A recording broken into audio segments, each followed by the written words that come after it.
Okay,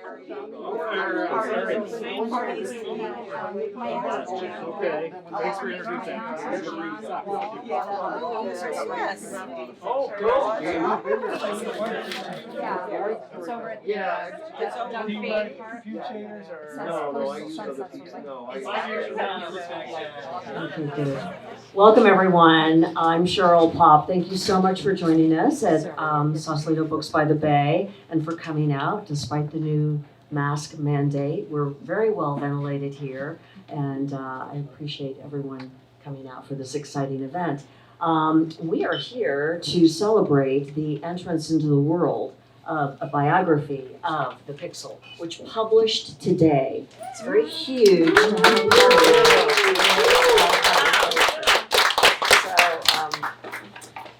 You're going to get to hear from the author, who most of you know, Alvy Ray Smith. He's going to be in conversation with Alison Gopnik, who happens to be his wife, in case you didn't know that. So it could be a very animated conversation.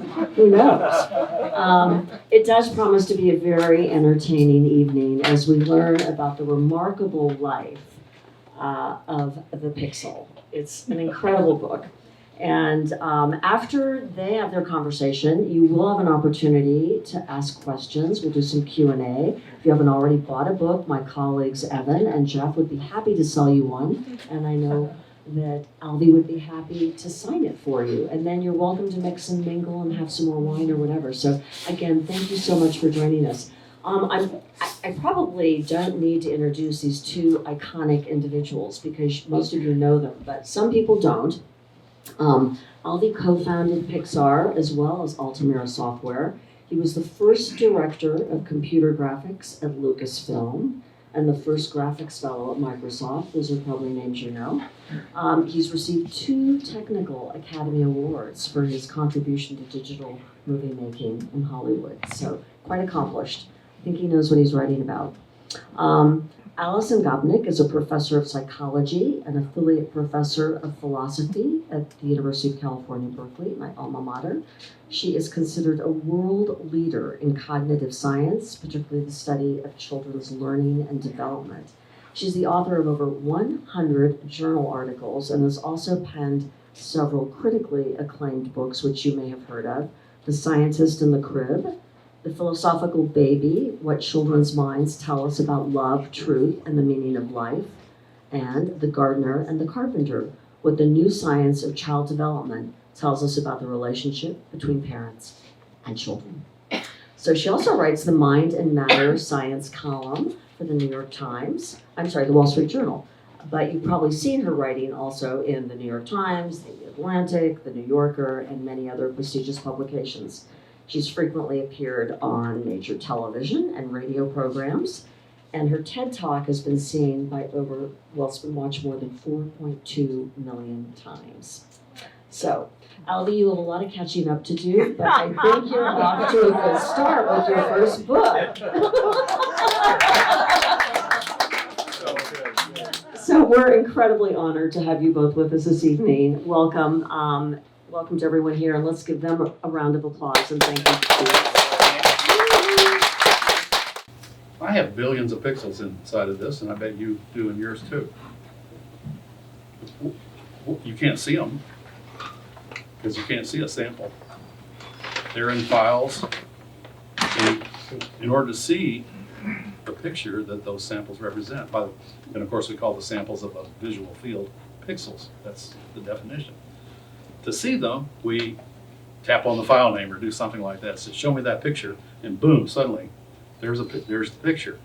But those little soft glowy spots on the screen aren't the pixels. You can see them. They're soft glowy things. They're analog. They overlap. Completely different kind of thing. And yet, and the sampling theorem tells us how to get from those pixels you can't see to the soft overlapping glowy things on your screen that reconstruct the original picture that the samples represent. It's a marvelous theorem. And the whole modern media world is built on this theorem. Digital sound, digital audio, digital movies. It's all from this one theorem. Now, okay, maybe I should. Yeah, so I mean, I think one of the things that I think is so fascinated about the book and about the sampling theorem, which I didn't know about as a cognitive scientist who does computational work. We all know about the digital world, and we all know about how the digital world works and how you can take you can take a digital signal and manipulate it and so forth. But the really remarkable thing is that you can do that and translate it into the analog world that looks as if it's completely different, translate it into the world of real sounds and real pictures, and you can do that translation perfectly. That's what the sampling theorem tells you, and that idea is really at the heart of all of computer graphics, all of image processing, all of the entire world of digital light. So I guess— Which I should define. Digital light, by the term digital light, I mean any picture for whatever reasons made of pixels. And I think It includes nearly all pictures in existence. And in fact, because of the digital explosion, it includes nearly all pictures that have ever existed. It's a huge field, and that's what this book is about. so. You have to go to kindergartens and museums if you want to find non-digital pictures. Find those little analog Everything else, things, yeah. everything else is digital. But where does it come from? Who thought it up? Well, in America, I was taught, and I bet everybody in this room was taught, that Claude Shannon did it. Either that or Harry Nyquist. So I was taught, since I'm an old timer and went to double E school before there was computer science, we got taught that Harry Nyquist did it. No, he didn't. He proved the sampling theorem, but it wasn't the right one. And then along came the digital age, and Claude Shannon, who was also at Bell Labs, in fact, he was a younger workmate of Nyquist. We were taught that he proved it, but he never even claimed he proved it. I was surprised many times writing this book. When I looked up, when did Shannon write this? Well, he said, it was just in the air. In other words, I didn't do it. It was in the air. He was the first to put the proof in a public place so everybody could learn it. I learned it from his papers, and probably you did too. But he didn't do it first. And I've looked into this very carefully, and you can find it in the book. Augmented by 300 pages of online annotations, I should add. Because a lot of this detail doesn't fit in the book. That's the first draft. Turns out every country has a claimant to who invented the sampling theorem. I believe it's this Russian guy, Vladimir Kotelnikov. Have you heard of him? You have? Okay. Vladimir Kotelnikov. In 1933, he proved the theorem. Of course, it was published in Russian, and I can't read Russian, but I could read the math. And the math is exactly the way, it's exactly the math of the sampling theorem that I use today, including all the nuances. He had the low pass and the band pass variation, for example. Who was this guy? Well, I started trying to figure out who he was, and it's a fascinating story. And by the way, why hadn't we given him credit? Well, he was a communist. Yeah. He was a Russian communist. You can't, and this is the Cold War, you can't give that guy credit, right? It's not clear that Shannon knew about him, but if he did, he couldn't have given him credit, I don't think. It was just, he was the bad guy. So in fact, the last picture we have of Kotelnikov is in 2000, in fact, this is in the book. The last picture of Kotelnikov is in 2003, I believe. It's the 70th anniversary of his proving the sampling theorem. He's being knighted or cavaliered or chevalier, whatever the term in Russia is, in the Kremlin. Putin's there with his arm around him. Kotelnikov is this ancient man wearing all the merit badges of the Soviet Union, the red this, the red that, the orders of Lenin and Stalin and so forth. So I think this is the guy. His story is really fascinating. I just barely tiptoed into it so far. It's in the book, chapter 2. It's devoted.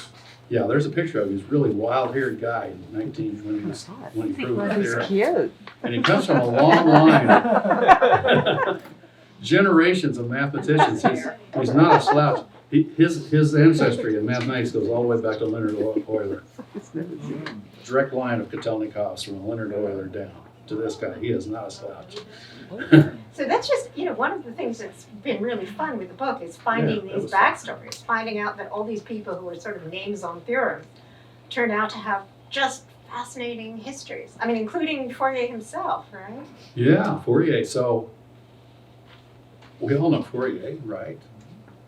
But we don't know the man. Did you know he was almost got his head cut off in the French Revolution?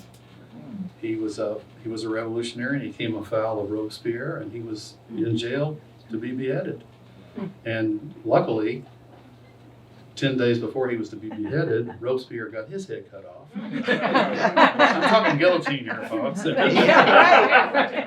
Saving our man, who then went off with his new buddy, Napoleon Bonaparte, to Egypt, one of Napoleon's savants, who was with the group who discovered the Rosetta Stone, and later in life he mentored the young man Champignon, who deciphered the hieroglyphics using the Rosetta Stone. On and on. He came up with the greenhouse effect for the first, and he supported one of the early women mathematicians, Sophie Germain, back when nobody else did that. So he's a fascinating. My world is built on Fourier. I didn't know a thing about the guy. So that's chapter 1. And then when does the computer come in? So about the same time as Kotelnikov was proving the sampling theorem, Turing was inventing the computer, 1936. So I've got that story in chapter 3. And I actually prove his theorem, because I want people to see that he constructed for his proof a stored program computer. Stored program computers were not invented by the hardware engineers. They were invented by Alan Turing himself. And once you step through the proof, it's really obvious that's what he has. That his proof doesn't work without that concept. Now he, along with everybody else, knew it was way too slow. It was painfully slow. So the first thing he did was to set out to make a computer, a hardware version that went really fast. So computers are basically Turing's idea made to go as fast as possible, because computers aren't interesting unless they're fast. By the way, I have a universal Turing machine to hand out to everybody. It's a business card. Oh, wonderful. That's a universal Turing machine, and how it works is in chapter 3. That's cool. And I have a few of them that, Now there's an accessory, which is an infinite tape, which you have Yeah, to you buy have to- separate. you have to supply the scrap paper yourself. So that's sort of a hardware implementation of a stored program computer. And realized in shiny cardboard, I guess, plasticized. So I think part of what's cool that you discovered was that the first pictures were there from the very beginning. Yeah, my mind got blown many times while I was putting this together. I went in search of the first pixels. Kind of surprised that I didn't know where they were. Wait a minute, I was born before computers, and certainly before computer graphics, and I've been doing this all my life, and I don't know where the first pixels were. Well, much to my surprise, I found out they were on the first computer. The very first computer had pixels. The very first computer, and by that I mean electronic stored program computer, exactly what we mean by it today. It can't just be an adding machine. It's got to be a stored program computer. It's called Baby. The first machine is called Baby. It was built in Manchester, England, in 1948. Its memory was an array of spots on a screen. So when I went to see Baby as part of my research in Manchester, it's a replica, but it's the exact replica of Baby. It greeted me with the pixel display and the word Pixar scrolling to the right. So not only did the first computer have pixels, but it could animate. Now, I hasten to add that nobody made pictures. Actually, they did make a picture. The engineer who first put the memory together made one picture, 2 pictures. And I call the first one First Light, and it's in the book. But after that, nobody made any pictures because I asked. And I got responses like, gee, even if we made one, we wouldn't tell you about it. It was a frivolous, forbidden use of this precious instrument that it was more rightfully used to compute atom bomb stuff. That changed fairly rapidly, but there were several years in the early 50s when there weren't very many pictures made, even though the machines were there to make pictures on. So when did they actually start making pictures? That's Well, where you come in, right? That's right then. The first picture was in 1940. Actually, he made Tom Gilbert made the picture in 1947. I call it in utero because baby was still being constructed. It was the memory system for baby. Took a picture. They built his first computer, and then it started. Okay, so the first computers didn't have to use dots on the screen for their bits. In fact, Alan Turing's first machine, called ACE, used mercury delay tube. It doesn't really matter what that is, but you can't see the bits in a mercury delay tube. Except the engineers there wanted to know what was in that tube, so they built a monitor that would generate a dot in raster order for whatever, a dot or not a dot, depending on whether it was a pulse or not a pulse in the mercury storage tube. So almost right away, people started building monitors, if not a direct display device itself. And so what I learned, to make this very short, is that the history of our field, the computer graphics field, the world of digital light, began in the 50s, actually the 40s, late 40s. Started becoming very strong in the 50s, way before Ivan Sutherland and Sketchpad in the 60s, which I kind of always thought was the beginning of computer graphics. It's just not. So when do you show up?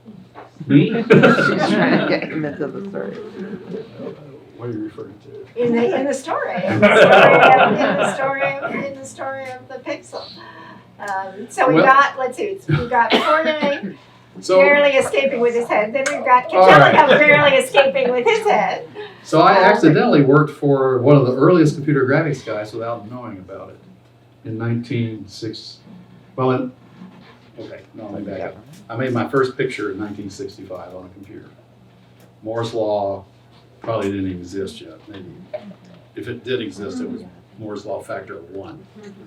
Okay, I was a junior engineer working in an antenna lab in New Mexico where I grew up, and these engineers thought they could keep me busy for a month by having me draw an equiangular spiral for an antenna on the Nimbus weather satellite. And I said, "Oh, a computer can do that," and they went, "No." Of course, I turned one out overnight, so that's my official first graphic. And then I went to work. I got my PhD at Stanford, and then I went to work for Herb Freeman. Have any of you heard of Herb Freeman? He was my first chairman, and he was one of the earliest guys in computer graphics. I was an artist growing up, so I painted oils and acrylics on canvas, and he knew that, and I think he thought, oh, if I hire Alvy into my department, he's a natural to go into computer graphics research with me. And he kept asking me to, and I said, Herb, if you ever get color, I'm there. Yeah. This is the days of black and white line drawings, and it was just boring. So Herb Freeman was saved from the Nazis by Albert Einstein. His story's in the book. So some of these guys, so the received version of computer graphics didn't match what I knew. I mean, I knew about this guy, and he never showed up in anybody's story of the history of computer graphics. He started the journal. He co-started the journal, Computer Graphics and Image Processing. They've added computer vision into the title now. But I call it the first journal of digital light because it included image processing and computer graphics. So how about Xerox PARC? Yeah, so color did come along. I went to Xerox PARC where my friend Dick Schaup had built a program called, and the software for it, built a machine and the software for it called SuperPaint. And my first paint program argument. We're in the paint program club. So this was in the early 70s, and even though Dick Schaup always said, the late Dick Schaup, I should say, it's really sad we lost him, was pretty sure he didn't have the first color pixels, but he never could tell me who did. So I just assumed for years that he's just being modest. He must have had the first color pixels. Early 70s. Now, for this book, I said, okay, I'm going to nail the first color pixels. I've got to. That's part of the story. And much to my amazement, they were part of the Apollo Moon Project. 1967. Two guys you may have heard of but not realize they did this were Rob Rougelot and Bob Schumacher. They were working at General Electric as hardware engineers, and they built a simulator for the Apollo Moon Project. They built two simulators. The first one wasn't digital yet. Well, make a long story short, I call these guys up. They're in their 80s. They live in Salt Lake City now. They had joined Evans and Sutherland, and basically saved Evans and Sutherland's. They saved the company by introducing the idea of airplane simulators to the aircraft industry.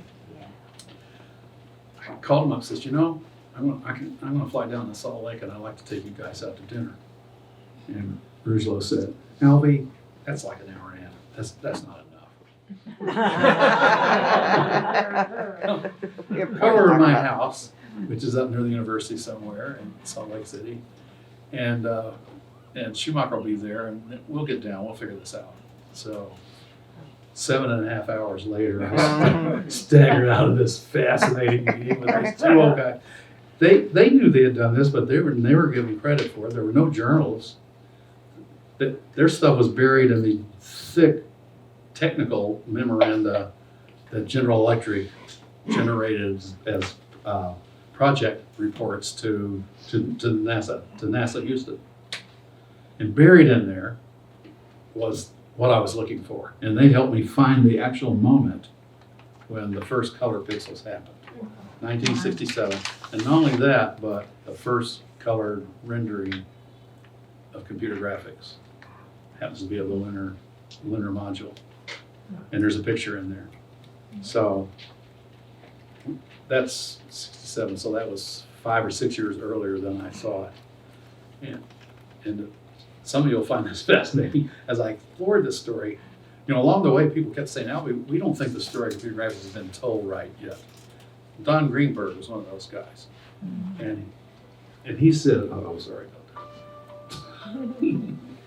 that.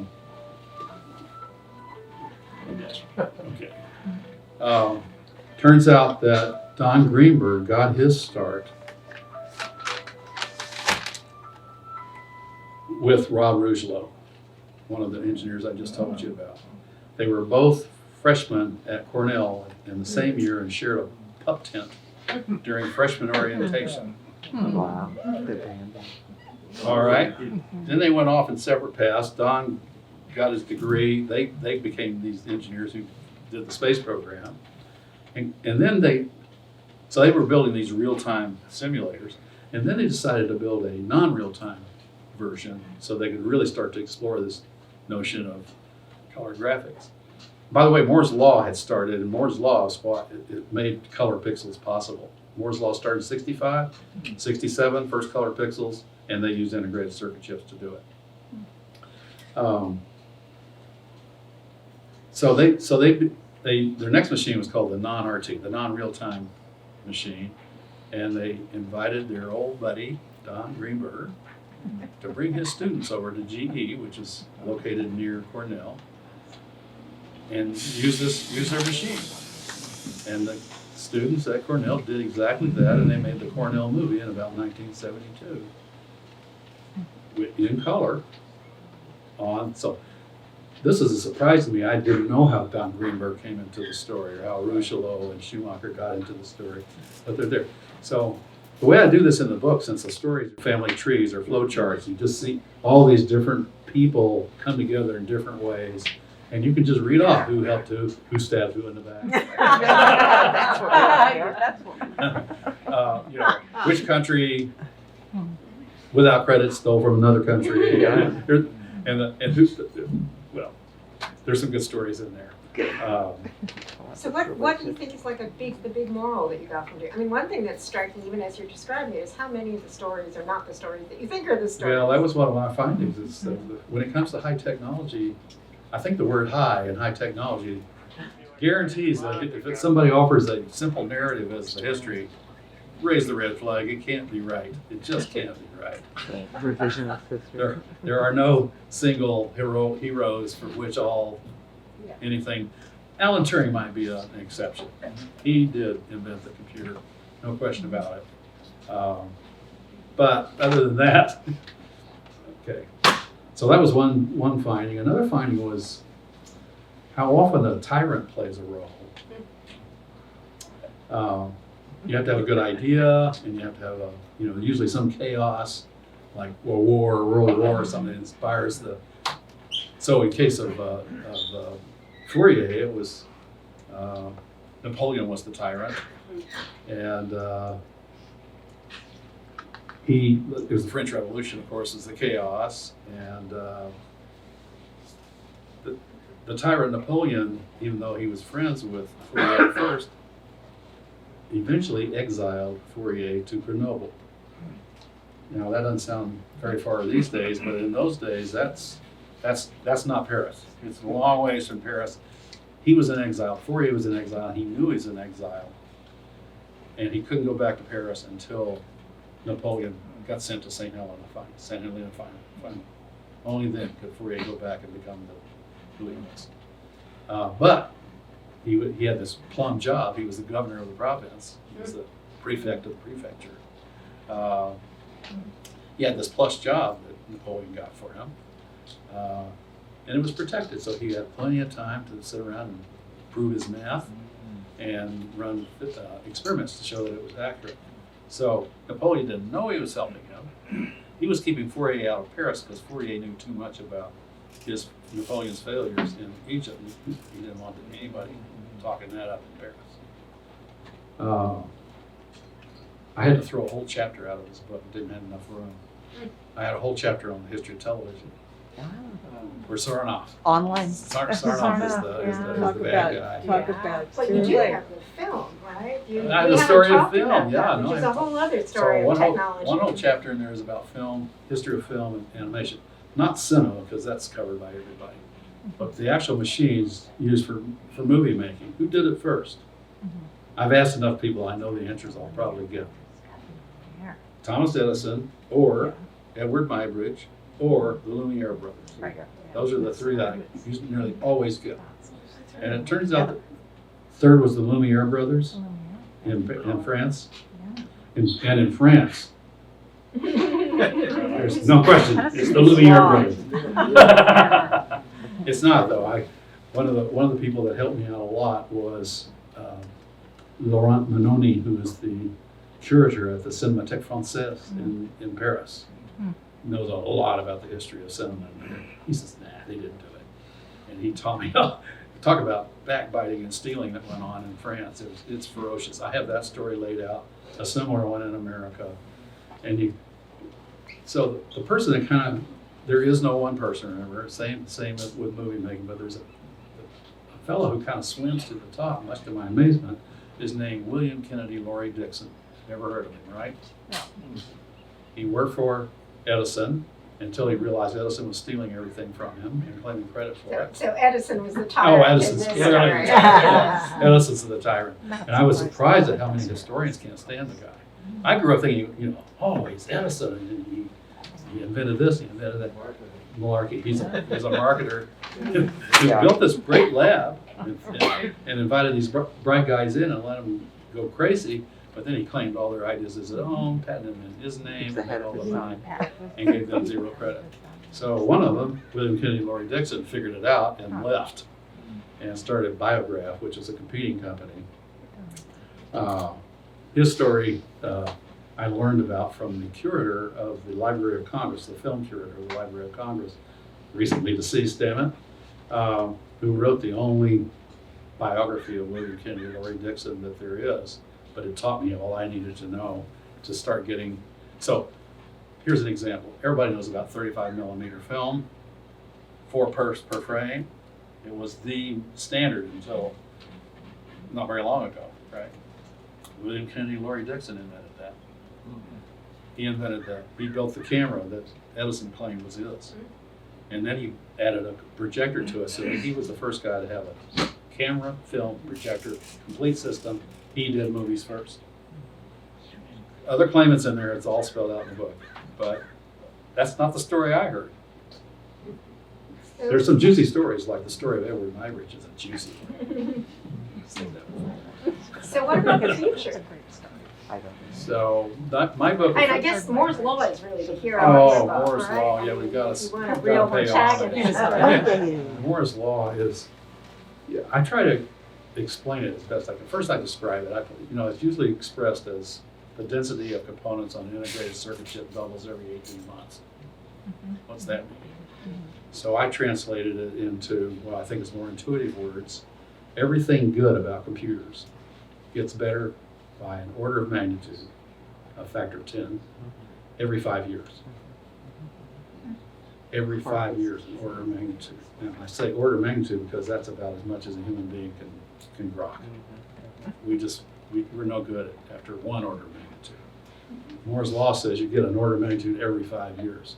And that's been true since 1965. When Moore's Law factor was 1. Today it's sitting at 100 billion.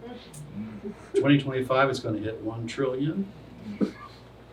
It's this astonishing supernova of computational power that has powered my entire lifetime, everything in this book, and everything in your lives. And it's not over. People keep saying it's over. No, it's not over. IBM just announced a 2-nanometer technology a couple of months ago. It's still going. Basically, the engineers have to get to the next order of magnitude so they can see how they might push it up the next order of magnitude. So, without basically that's the dynamo behind everything that I talk about here, and I pay homage to it. So, why does Moore's Law work? And here's the best I can do. It's about a technology for which it's about bits. Bits aren't physical. They take no space. There is no smallest. There just has to be a distinction of some sort to be a bit. Well, a distinction can be anything. It can be incredibly small. In fact, I imagine we'll start hitting the limit when we get down to quarks and atoms, but we're a long ways away from that. Right now, it's okay. So if you have a technology for which there is no physical limit, and you have, say, 10,000 human beings at the top of their game competing with another group of 10,000 human beings to improve the density on a chip. So it's 10,000 people working under competition with a technology that has no physical limit, and it has to pay for itself as it goes. Now, I really haven't said anything with some really fancy handwave, but it seems like all the things I've said have to be some part of the justification for why Moore's Law works. My best shot at it. The future? Yeah, the future. Okay, so the book officially ends. It starts in French Revolution, about 1780 or so, and it ends. I ended it at the millennium, 2000. I call that what happened in 2000 was a really important event that I call it the Great Digital Convergence. It's when all old analog media got replaced with one medium, the bit. It was a huge convergence of all media into one. And we talked about, I remember back in the old days, we talked about convergence, but when it happened, nobody said anything. It just, so I said, gee, that's weird. This is a really big event, and it just hasn't been celebrated. So that's one way to look at my book. It's a celebration of and it happened more or less at the millennium, which is just lucky, convenient to remember. For example, I think the first digital movies like Toy Story was in 1995. Round that off to the millennium. As the bright colored flags waving that said, "Hey, we got there." The great digital convergence has happened, and we've been all of us have been coasting on it ever since. It's just, all right, so we can't just stop the book. We gotta have a final chapter that says, okay, what happened since 2000? Well, what will happen, I guess. and what even will more. that? Well, since 2000, we've gone through 4 more orders of magnitude of Moore's Law. That's a 10,000x improvement. That's a lot. In fact, I was just talking with we didn't know what our sons were talking about anymore. They're so far out ahead of us. Talk about Unreal Engine.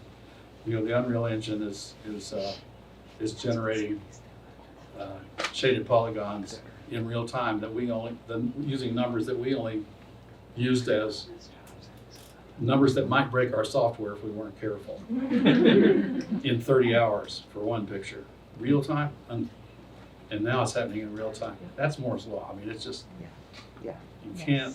You can count on It's hard to imagine Moore's Law. We can't. That's the point of Moore's Law. You can't imagine it. You have to get there to see how to think about the next step. So if you ask me about the future, I have to say, well, you know, there's Moore's Law, and I really can't think an order of magnitude out from now. I can give you bigger numbers. I can say things like, maybe we'll be so fast that when you click and a movie shows up instantaneously. But I don't, you know, that's not really what the increase in speed is going to mean, and I can't. My claim is if you can tell me what an order of magnitude from now is like, you can probably become a billionaire. Well, maybe that's a good start, ending with becoming a billionaire. A good inspirational message, or maybe more figuring out what to do with the next turn of Moore's Law. Maybe we should see if there's some questions. Yes, yeah. Let's Q&A. see.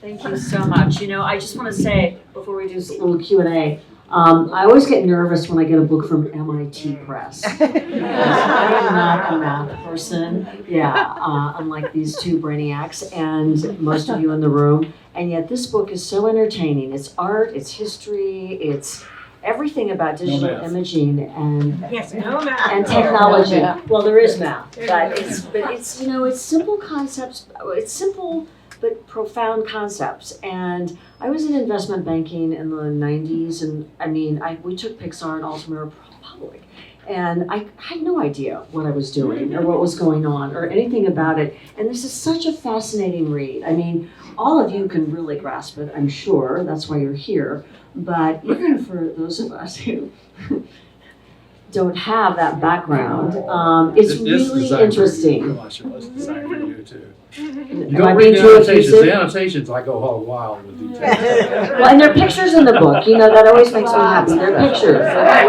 great pictures. Yeah. It's like the beginning of Alice in Wonderland. There's stories and pictures, and that's what you want in a book, right? It's stories and pictures. There's Exactly. pictures and a lot of pictures and conversations in this book. It really is. My metaphor is War and Peace. You can read all the Napoleon parts and skip all the Natasha parts, or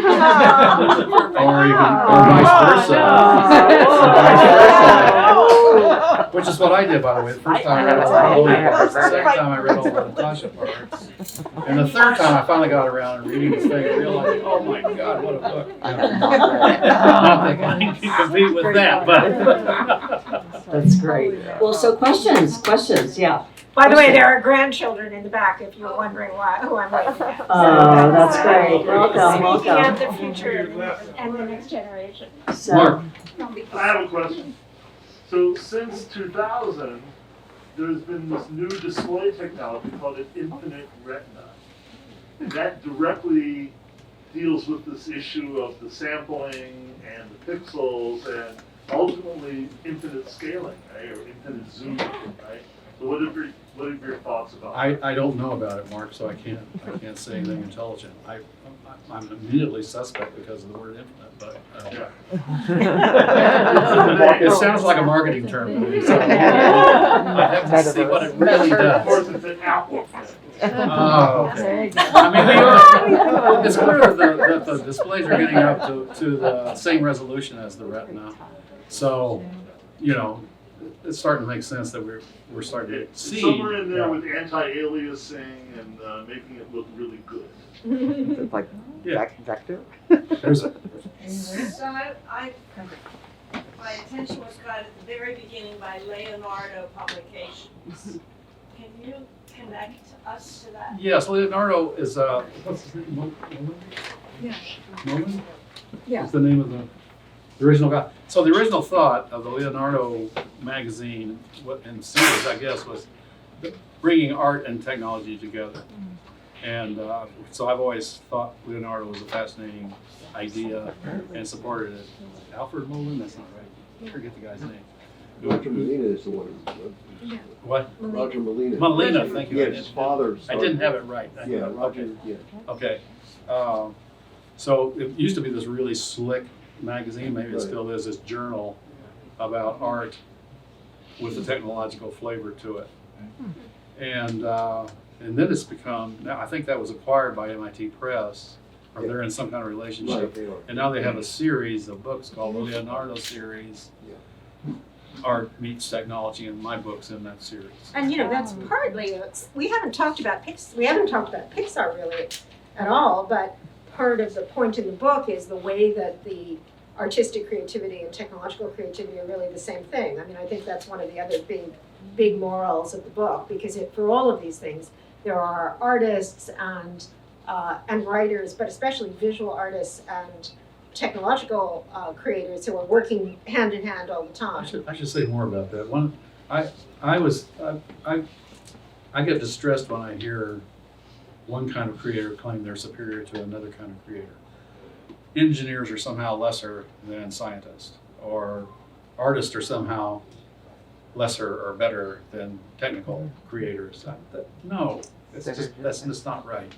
It takes all types. Mathematicians. Mathematicians are somehow pure physicists, theoretical physicists are somehow purer and more sophisticated than experimental physicists. No, it's just not right. It takes all these guys working together. One of the things I'm proud of at Pixar is helping to foster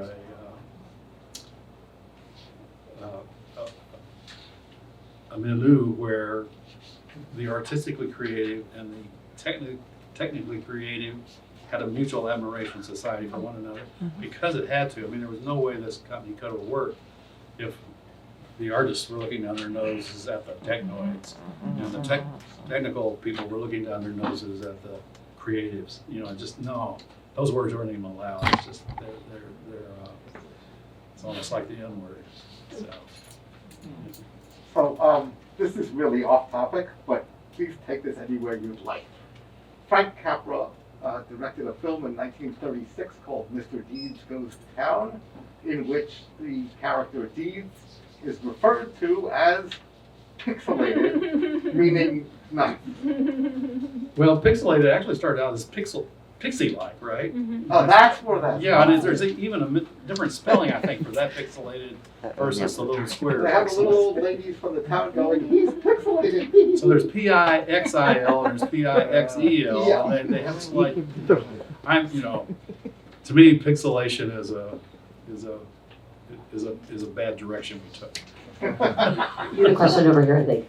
Yes, I'm a Trekkie, and I heard that you did a little work with Star Trek. Is that correct? On Wrath of Khan, you did the Genesis demo. Yeah, is that right? so the group that became Pixar was at Lucasfilm first, and we did a piece in Star Trek II: The Wrath of Khan. It was kind of the first time the group was on the big screen together, and it was what it was to us was it was a commercial to George Lucas, who didn't understand what he had.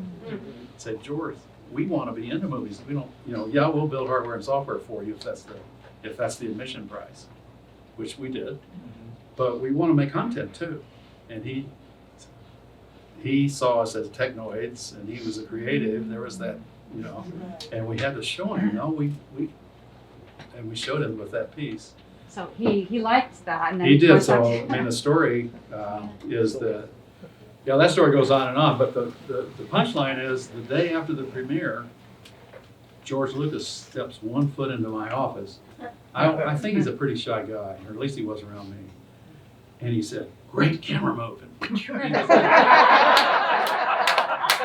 Math gets it right. And he had us in his next movie. Sort of. It's a very small piece, which was Return of the Jedi. But more importantly, he told his buddy Steven Spielberg about us, and the word started to spread. One more question? Sure. When you look at Moore's Law, it's more than just computation that's exploding. Storage is exploding. And Everything good. architecture and everything good. Yeah.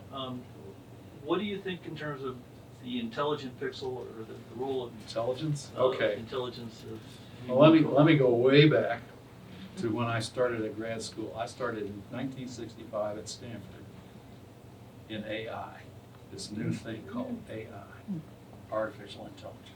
I thought that sounded so damn sexy. That a machine, I just discovered computers basically, and that could think. It was just. I found this paper, Steps Towards Artificial Intelligence by Marvin Minsky, and I went, oh man. And I also had to stay out of Vietnam. So the way I could do it legally was go to graduate school, and so I said, okay, I'm going to go to a graduate school that has AI. Well, there were two places that I knew of, MIT and Stanford, and Stanford gave me more money, so I went there. All right, so you think I learned a list from McCarthy and Feigenbaum and all those guys, I was in memory models. But somewhere along the line I said, this is not going to happen in my lifetime. And I think that might have been a mistake. Yeah. So I decided to go off and do something like make the first movie that would happen in my lifetime. Yeah. But much to my surprise, Alison, who's in cognitive development, is now doing AI with the AI guys in computer science at Berkeley. Everybody's doing AI now, and stuff is looking pretty. What opened my eyes was we were on her sabbatical in Cambridge, England, when one of my old pixel packing buddies from Photoshop days showed up. He said, "Hey, Alvy, we don't need to program anymore." I said, "Well, what do you mean?" He handed me this paper, which happened to be from Berkeley, from her colleagues. It showed, it was a neural net that you could train a certain way with 1,000 pictures of horses, arbitrary number, no text, just pictures, and 1,000 pictures of zebras. That's the training set. And when it was trained, you could hand it a picture of, say, horses, any picture, and it would output that very same picture, but every horse was a zebra. style? Our vice, yes. And I looked at it, I said, I don't even think that's a well-posed problem. How do you do it? He said, we don't know. And it's too hard to reverse engineer it to figure it out. And it's the first time I went, oh my God, I never thought about, when we got there, I wouldn't be able to understand the answer, which I think is what happened.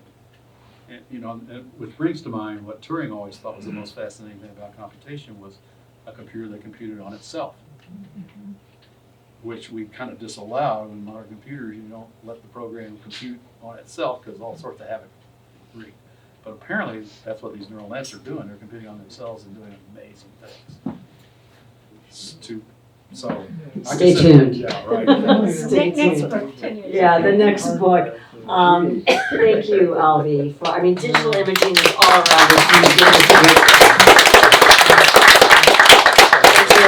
And to our other special guest, Alison, thank you so much. What was he like to live with while you were writing the book? He was actually great. He'd disappear up to his room. I'd disappear down to my room. We'd meet, have supper together, and there was always some wonderful new story to tell. So, I don't want to get in No, it was actually, having a writer as a spouse really helps. I didn't just go away for 10 years, but she was part of it. It's wonderful. Well, thank you again. Thank you so much, and thank you everyone for coming.